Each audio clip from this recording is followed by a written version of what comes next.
Hello, welcome to Dr. Philip University. We have engaging and interesting video lectures on all medical, paramedical and dental subjects. Sign up now to watch our online courses from anywhere. Welcome, we are going to see about the glass ionomer cement major uses, right? GIC or glass ionomer cement, as we just know. What are the uses we will see? GIC is used in anterior restorations, beautiful anterior restorations, the front teeth restorations it is used, and GIC is used in the restoration of eroded areas, corroded and eroded areas with places where erosion has happened, right? So restoration of eroded areas, GIC is used. GIC is used in class 3 restorations. What is class 3 restoration? Very simple. In the front anterior teeth, in the proximal surfaces when caries come, it is called as class 3 restorations.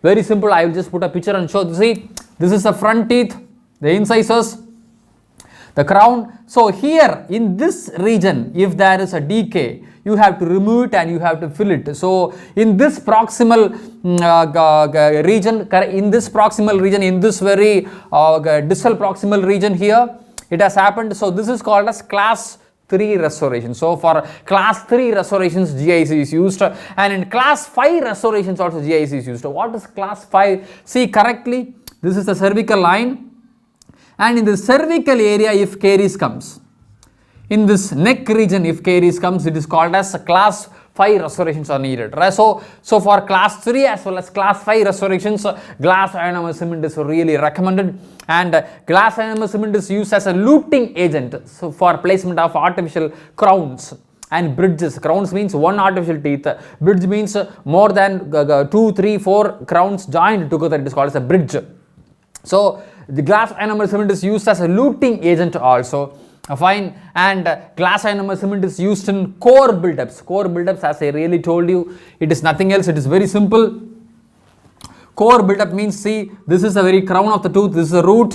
So because of decay, the crown is completely destroyed. What to do now? Now you have to enlarge the root canals, and into the root canals you have to put some post like pins, and joining these two pins you build a core by using glass ionomer cement, and above that core you can put an artificial crown teeth.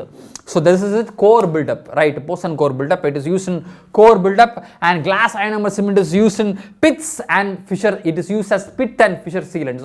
What is pit and fissure sealants? It is very simple. See, this is the very occlusal surface of the very molar tooth. If you see, you can see pits and fissures going in the middle of the occlusal surface of the molars.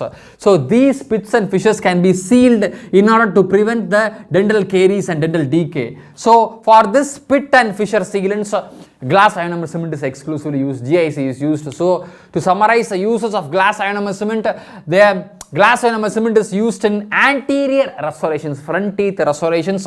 It is used in the restoration of eroded areas, broken areas, chipped off areas, fractured areas. It is used in class 3 restorations, and it is used in class 5 restorations. GIC is used as a luting agent to fix the artificial crowns, and it is used in core build-up, and GIC is also used in pit and fissure sealants. It is used as pit and fissure sealants. These are the basic uses of GIC, glass ionomer cement. Hope you enjoyed watching. Gain full access to our video lectures by signing up on our website. Visit drphilipuniversity.com for more details.